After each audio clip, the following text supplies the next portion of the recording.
오늘 우리에게 주신 하나님 말씀은 요나서 2장 1절에서 10절까지의 말씀입니다. 구약 성경 요나서 2장 1절에서 10절 말씀 한 절씩 교독하겠습니다.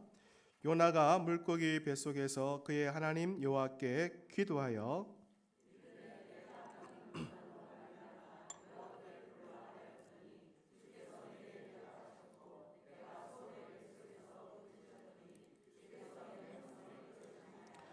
주께서 나를 깊은 속 바다 가운데 던지셨으므로 큰 물이 나를 둘렀고 주의 파도와 큰 물결이 다 내 위에 넘쳐나이다.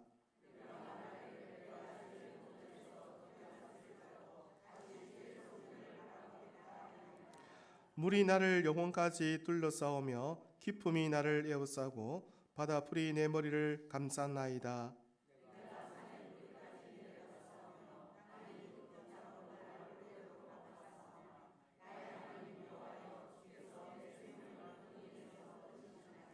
내 영혼이 내 속에서 피곤할 때에 내가 여호와를 생각하였더니 내 기도가 주께 이르렀사오며 주의 성전에 미쳤나이다.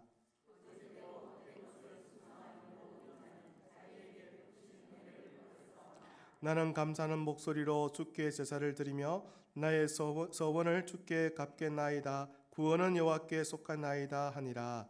여호와께서 그 물고기에게 말씀하시매 요나를 육지에 토하니라. 아멘. 이 본문으로 우리를 기도하게 하시는 하나님을 함께 만나기를 소망합니다.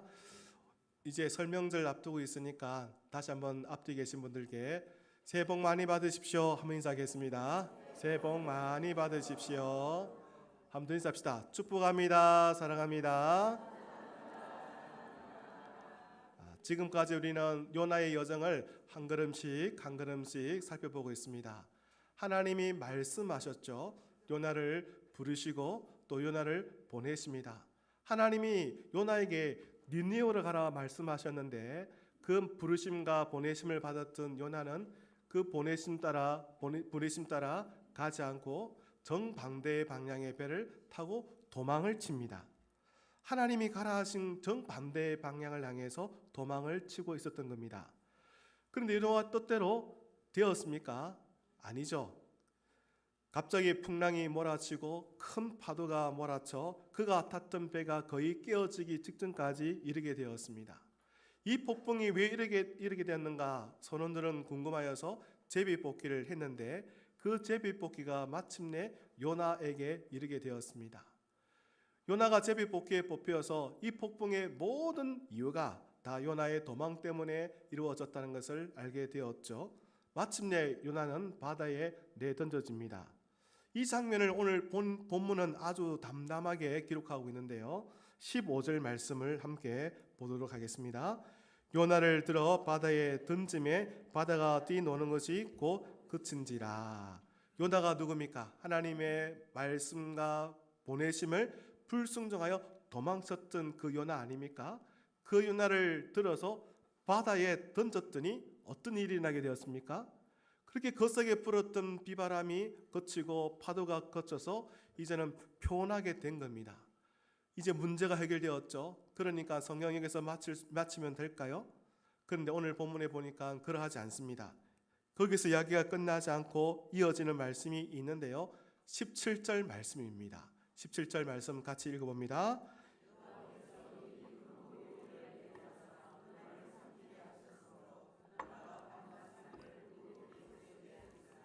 그리고 오늘 본문이 요나서 2장 이 본문이 바로 그 다음 장면입니다. 여러분 지금 요나가 어디에 있습니까? 배 위에 있습니까? 아니죠. 사람들과 함께 있었습니까? 그것도 아닙니다. 육지도 배도 사람들과 함께 하지 않고요. 그가 있는 곳은 어둡고 아주 막혀 있는 곳, 도저히 도망칠 수 없는 곳, 바로 큰 물고기 배 속에 있다고요. 도망치는 이 요나가 더 이상 도망칠 수 없는 바로 그 현장, 그 자리에 있게 되었다는 겁니다. 우리 인생도 이런 자리가 있지 않습니까? 내 힘으로 도저히 해결할 수 없는 그런 인생의 문제들 참 많지 않습니까? 그거 보면 한숨이 싹 나오고 답답하고 깝깝한 그런 인생의 문제들 말입니다. 아무 출구도 보이지 않는 그런 문제들 말입니다. 마치 요나처럼 큰 물고기 뱃속에 꽉 갇혀 있는 그런 문제들이 있지 않습니까? 근데 여러분, 이 요나가 그런 자리에 오기까지 하지 않았던 한 행동이 하나가 있습니다. 뭘 하지 않았습니까? 기도를 하지 않았습니다. 요나는 단 한 번도 기도하지 않았습니다. 도망칠 때도, 폭풍이 일어날 때도, 제비 뽑혀 그 현장에 있을 때도, 심지어 바다에 빠뜨려졌을 때도 요나는 절대 입을 열지 않았습니다. 고집스럽게 혼자 버티고 있었던 것이죠. 그런데 요나서 2장에 들어와서는 전혀 다른 변화가 있습니다. 그렇게 기도하지 않았던 요나, 절대로 기도하지 않았던 요나가 뭐하죠? 기도를 한다고요. 마침내 기도합니다. 바로 그것이 요나서 2장 1절이죠. 함께 볼까요? 요나가 물고기 뱃속에서 그의 하나님 여호와께 뭐하더라? 기도하더라. 어디에서 요나가 기도했다고요? 물고기 뱃속에서.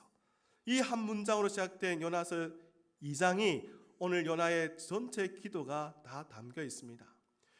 요나서는요, 특별히 4장으로 되어 있거든요. 1장, 2장, 3장, 4장. 그런데 이 요나의 기도가 2장 전체를 이루고 있습니다.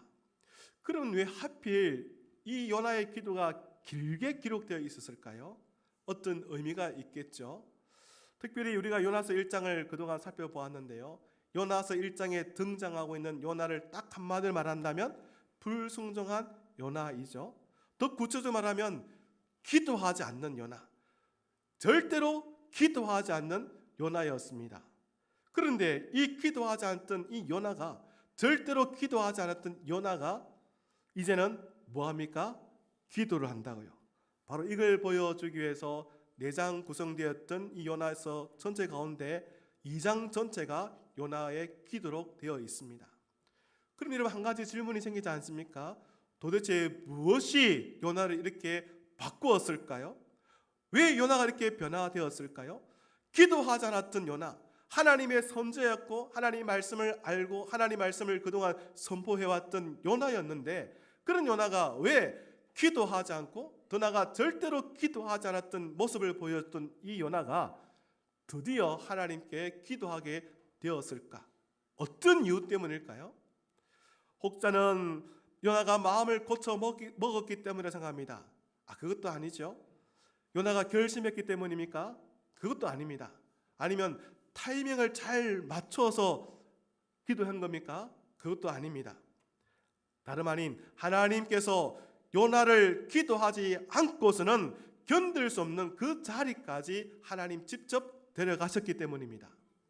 하나님이 요나를 기도하지 않고서는 못 견디는 그 자리까지 하나님이 직접 요나를, 어떤 요나요? 불순종하는 요나, 기도하지 않았던 요나를 데리고 가셨다는 겁니다. 여러분, 그런 점에서 우리 인생에 답답하고 막막한 그 순간, 그 자리는 하나님이 나를 버리신 순간과 자리가 아니라, 그 자리는 우리에게 이렇게 말씀하시는 겁니다. 혼자 버티지 말고 나에게 기도하라고, 나를 붙들으라고 초대하시는 하나님의 음성임을 깨닫기를 바랍니다. 혼자 버티지 말라고, 혼자 버티지 말라고. 누가 있다고요? 하나님이 있다고요. 하나님이 있으니까 나에게 오라고 하나님이 초청하신다는 겁니다. 여러분, 그런데 이 하나님 어떤 분인지 아십니까? 우리가 기도할 준비가 다 될 때까지 기다리신 분이 결코 아닙니다. 그런 점에서 이 큰 물고기는 하나님이 예배하신 아주 우리에게 필요한 은혜이죠. 큰 물고기는 우연이 아니라는 겁니다. 기어코 우리를 살려내고자 하시는, 우리를 하나님의 기도의 자리로 몰아넣으시고 우리를 살리시고 회복시키고자 원하시는 하나님의 은혜의 자리인 줄 믿습니다. 그러니까 이는 무엇입니까? 이 큰 물고기는 당장은 내 형편이 어렵고 힘들고 답답하고 눈물밖에 나오지 않는 그런 자리이지만, 그러나 여러분, 신앙은 뭐라고 그랬죠? 해석이라 했죠. 그런 해석을 해버리면 답을 찾을 수가 없지만, 신앙적인 해석을 해보면요, 그런 자리에 누가 계신다고요? 하나님이요. 그런 자리에 하나님이 나를 만나기 위해서, 그런 자를 통해서 하나님 나를 이끌고 계시는 겁니다. 많은 사람들이 요나가 물고기 뱃속에 들어가는 거, 하나님 말씀을 불순종한 결과 하나님이 형벌과 징벌을 내린 이유다라고 말들 합니다. 근데 여러분, 성경이 과연 그럴까요? 아닙니다. 오늘 본문을 보면 앞에 보면요, 17절에 이런 말씀이 있잖아요. 여호와께서 이미 큰 물고기를 예비하사. 여기서 중요한 단어가 있는데요, 이미 예비하사는 단어입니다. 무슨 말입니까? 이 큰 물고기는 요나를 잡아 먹으려는 괴물이 아니란 말입니다. 하나님이 불순종한 요나를 향한 분노로 징계하기 위해서 보낸 물고기가 아니란 말입니다. 무엇입니까? 생각해 보세요. 요나가 지금 어디 빠졌습니까? 바다에 빠져버렸죠. 바다에 내던져지지 않았습니까? 큰 풍랑이 일고 큰 바람이 부는 이 바다에 빠지면 결국 어떻게 될까요? 한번 빠져보시겠습니까? 어떻게 되겠습니까? 죽겠죠. 죽을 수밖에 없는 이 요나를 살리기 위해서 하나님이 미리 준비하신 구명정과 같다는 거예요. 만약 요나가 바다 그대로 있었다면 바로 이 순간은 요나의 인생은 그만 끝났을 겁니다. 하지만 어둡고 캄캄한 물고기 뱃속이었지만 그 물고기 뱃속에 있었기 때문에 요나가 숨을 쉴 수 있었다는 겁니다. 그보다 더 중요한 것은 그렇게 막막하고 깜깜하고 더 이상 도망칠 수 없는 자리가 누굴 만날 수 있는 자리가 되었습니까? 다름 아닌 하나님을 만날 수 있는 자리가 되었다는 점입니다. 우리 인생의 막힘 자리도 마찬가지입니다. 원망이 먼저 튀어나오는 자리, 불평이 먼저 나오는 자리, 아무런 해답이 보이지 않는 자리, 정말 답답하고 정말 힘든 자리, 왜 하필 나입니까? 왜 하필 지금입니까? 이해될 수 없는 그 자리들, 여러분, 그 자리는 다름 아닌 앞날에 더 큰 위험을 나를 모해 줄 수 있는 하나님이 예비하신 은혜의 자리임을 모두가 깨닫기를 바랍니다. 우리를 꺾기 위해서 하나님이 보내신 큰 물고기가 아닙니다. 우리를 죽이기 위해서 우리를 보내신 하나님의 큰 물고기가 아닙니다. 바꿔 말하면 나를 멸망시키기 위해서 하나님 나를 책망하시고 아픔을 겪게 하시고 담담하고 절망의 순간을 만나게 하신 것이 아니라는 겁니다. 나를 살리기 위해서. 누굴 살리기 위해서요? 따라합시다. 나를 살리기 위해서, 잠시 내 걸음을 멈추게끔 하기 위해서 보낸 것이 바로 큰 물고기 같은 절망의 아픔의 자리라는 것입니다. 믿음의 눈이 열리면 여러분 다르게 해석되는 겁니다. 깜깜하고 더 이상 도망칠 데가 없다고 절망만 할 수밖에 없는 그 자리가 믿음의 눈이 활짝 열리게 되면 바로 그것이 내가 도망쳤던 하나님을 다시 만나게 되는 은혜의 자리임을 깨닫게 된다고요. 그런 여러분 모두에게 이런 믿음의 눈이 활짝 열기를 바랍니다. 막힘 속에서도 멈춤 속에서도 나를 살리기 위해서 일하시는 그 하나님을 우리 모두 다 만날 수 있기를 주님의 이름으로 축원합니다. 옆에 인사해 볼까요? 하나님은 나를 살리시는 분이십니다. 누굴 살리신다고요? 아멘입니까? 그런 하나님 앞에 이 요나가 그런 물고기 뱃속에서 이제 드디어 뭐하죠? 기도를 합니다. 그 기도는 성전에서 올려드리는 경건한 기도는 아니었습니다. 오늘 본문에 보면 이런 기도라고 말하고 있죠. 2절 볼까요? 한번 같이 봅시다. 2절입니다. 이르되 내가 받는 고난으로 말미암아 여호와께 불러 아뢰었더니 주께서 내게 대답하셨고 내가 서울의 뱃속에서 부르짖었더니 주께서 내 음성을 들으셨나이다. 내가 서울의 뱃속에서 뭐 했더니? 부르짖었더니. 이 서울이 뭘까? 다른 성경 구절에 똑같은 단어를 보니까요, 어떤 것은 무덤으로 번역했고요, 어떤 것은 음부, 죽음의 자리, 더 나아가 하나님과 관계가 단절된 어둠의 자리를 말할 때 이 스월이라는 단어를 적었더라고요. 그런데 여러분, 지금 요나가 실제로 죽었습니까? 죽지 않았습니까? 죽지 않았죠. 그런데 왜 죽음과 같은 이 음부의 자리, 그런 뱃속에 있다라고 말을 하게 되었을까요? 여기에 중요한 핵심이 담겨 있습니다. 마치 죽음 태 속에 잠겨 있는 것 같은 그 느낌의 감정을 가질 수밖에 없는 이 자리에 요나가 있었다는 겁니다. 달리 말하면 이제 끝났다라고 말할 수밖에 없는, 더 이상 출구도 보이지 않고 소망도 보이지 않고 희망도 보이지 않는 그런 막막한 인생의 어둠의 가장 어둠의 밑바닥 앞에 이 요나가 있다는 겁니다. 그런데 여러분, 이 요나가 도대체 어떤 곳에 있었습니까? 왜 이런 소울의 자리라고 말했을까요? 그가 바다에 빠졌기 때문입니까? 물고기 뱃속에 있었기 때문입니까? 아니죠. 생각해 보실까요? 이전까지 요나는 무엇으로 움직였습니까? 자기의 뜻대로, 자기 의지로 움직였죠. 하나님이 말씀했지만 그 말씀을 담아두지 않았습니다. 하나님이 보내셨지만 그 보내심과 다른 자기의 의지에 따라서 정반대의 방향을 향해 도망치고 있었습니다. 돈을 주고 백살을 주어 그 배를 타고 어느 순간 갈 때 일이 잘 풀릴 것만 같았습니다.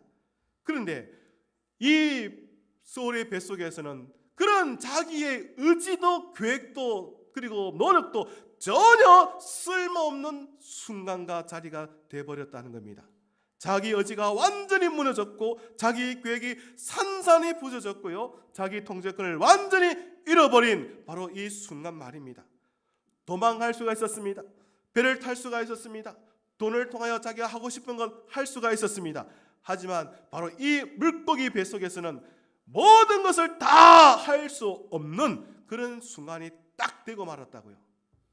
바로 그것이 요나에게서는 스울과 같은 곳이었던 겁니다. 그러니 이곳에서 이 요나가 뭐 했다고 오늘 본문은 기록하고 있습니까? 스울의 뱃속에서 뭐 하더니? 부르짖더니. 이 부르짖더니가 참 중요합니다. 언제 부르짖었나 보십시오. 어디서 부르짖었나 보십시오. 그러니까 이 요나의 기도는 형식적인 기도가 아니었다는 겁니다. 의무적인 기도도 아니었다는 겁니다. 아무것도 붙들 수 없는 바로 그 자리에 이 요나가 드디어 부르짖게 되었다는 겁니다. 자기 힘으로 아무것도 할 수 없는 바로 그런 순간에 드디어 요나가 부르짖게 되었다는 겁니다. 그러면 도대체 누구에게 부르짖었단 말입니까? 다름 아닌 하나님이신 줄 믿습니다. 그러니까 완전히 무너진 그 자리에서 요나는 드디어 하나님의 이름을 부르짖으며 하나님께 기도하게 되었다는 것이죠. 따라서 이 요나의 기도는 단순한 요청이 아니죠. 하나님께 드린 완전한 항복의 표시가 아닙니까? 하나님, 나는 항복하였습니다라고 하나님께 외치고 부르짖는 이 기도가 다름 아닌 오늘 요나서 2장의 요나의 기도라는 겁니다. 오늘 읽었던 말씀에 보면 이 요나의 기도가 뭐가 없습니까? 조건이 없습니다. 병병도 없습니다. 환경 탓도 없습니다. 그저 그는 하나님 항복합니다, 하나님 앞에 항복합니다라고 두 손 두 팔 들며 하나님께 항복할 뿐입니다. 여러분, 이것이 요나의 기도인 것을 아셔야 합니다. 근데 여러분, 이 기도가 왜 중요할까요? 바로 이 기도가 하나님이 원하시는 기도이기 때문입니다. 이 기도가 바로 오늘 저와 여러분들에게 꼭 필요한 기도이기 때문입니다. 이 기도, 하나님 앞에 완전히 항복하여 하나님 살려주십시오, 하나님만이 살려줄 수 있습니다라고 외치는 이 기도가 우리에게 꼭 있어야 하기 때문입니다. 여러분, 시편 34편 18절에 이런 말씀이 있더라고요. 같이 한번 읽어볼까요? 여호와는 마음이 상한 자를 가까이 하시고 충심으로 동의한 자를 구원하시는도다. 마음이 상한 자를 뭐 하신다고요? 누가요? 여호와 하나님께서요. 그러면 이 마음이 상한 자가 뭐냐? 좀 더 성경을 깊이 살펴보면요, 그 뜻은 부서진 심장이라고 나와 있습니다. 무슨 말입니까?